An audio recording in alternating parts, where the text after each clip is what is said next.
Hello hello so all right guys सबैलाई नमस्कार। म मुकेश खनाल ब्लगमा यहाँलाई स्वागत गर्दछु। आज चाहिँ हामी एरिचोकसम्म चाहिँ एउटा काम परेकाले चाहिँ जाँदैछौँ।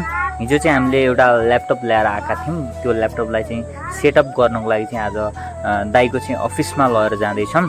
अनि त्यसपछि बिस्तारै अङ्कल र भतिज चाहिँ कुरा गर्दै बिस्तारै हिँड्दैछौँ हामी। अनि त्यसपछि यस्तो हेर्दा हेर्दै यहाँको नेचरलाई यसो एक्सप्लोर अथवा नेचरलाई देखाऊँ भनेर चाहिँ देखाएको।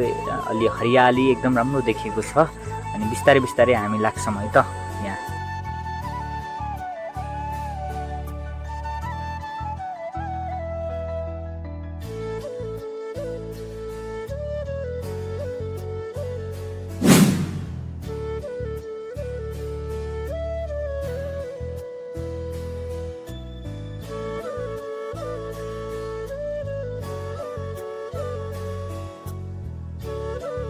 बिस्तारै बिस्तारै हिँड्दै यहाँको नेचरलाई चाहिँ यसो देखाउँदै अनि चाहिँ हामी बिस्तारै बिस्तारै लाग्यौँ आफ्नो चाहिँ गन्तव्यतर्फ।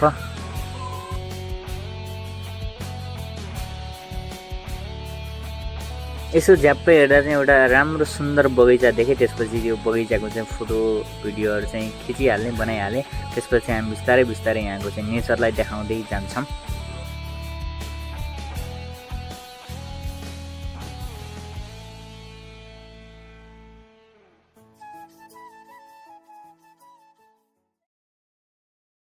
अनि एकछिनमा हामी चाहिँ अहिले हाम्रो दाइको चाहिँ अफिसमा पुग्छौँ।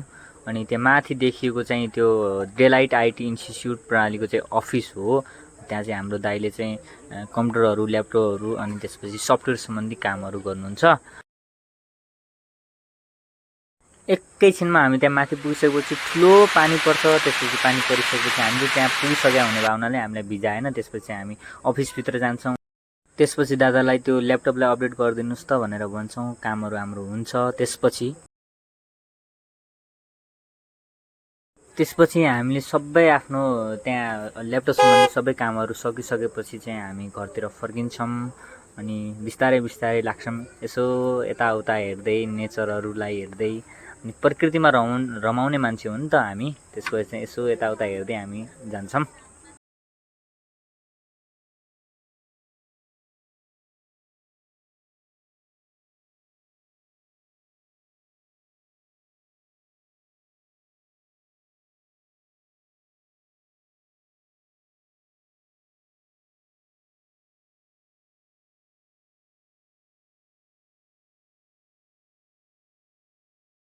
त्यसपछि बिस्तारै बिस्तारै हामी यताउता हेर्दै अनि आफ्नो घरतिर चाहिँ जान्छौँ।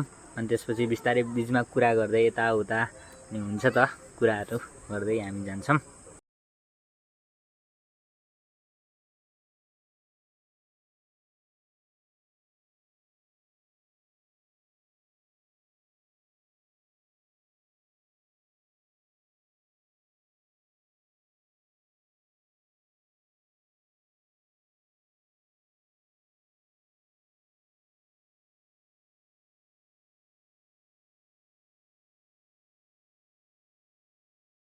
बिस्तारै बिस्तारै कुरा गर्दै हामी चाहिँ फेरि बस पार्क आइपुग्छौँ। अनि त्यसपछि बस पार्कबाट चाहिँ अलि यताको बाटोबाट जानुपर्छ, फरक बाटोबाट भनेर चाहिँ हामी कुरा गर्दै बिस्तारै बिस्तारै हिँडिरहेछौँ।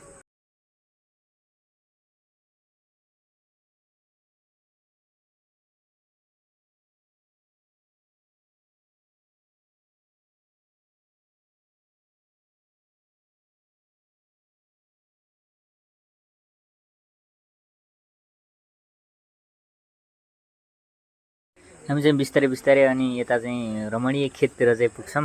अनि वरिपरि एकदम हरियो भएको हुनाले चाहिँ हामीलाई एकदम आनन्द महसुस हुन्छ। अनि बिस्तारै हामी त्यहाँबाट चाहिँ हिँड्छौँ।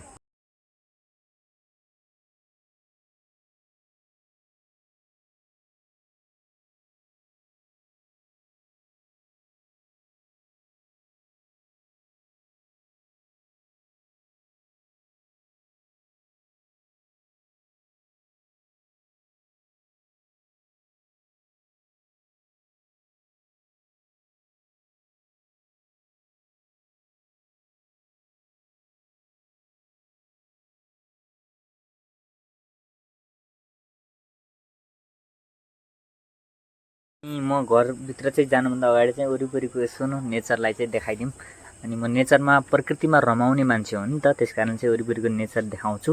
देखाइसकेपछि चाहिँ घरभित्र जान्छु। म चाहिँ घर पुग्छु। घर पुगिसकेपछि चाहिँ अनि भाइहरू चाहिँ पढिरहेको रहेछन्, अनि के पढिरहेछन् भनेर एकछिन हेर्छु। हेरिसकेपछि आजको भ्लग चाहिँ यत्तिकैमा इन्ड हुन्छ। सबैले लाइक, सेयर, सब्सक्राइब गर्न नबिर्सनु।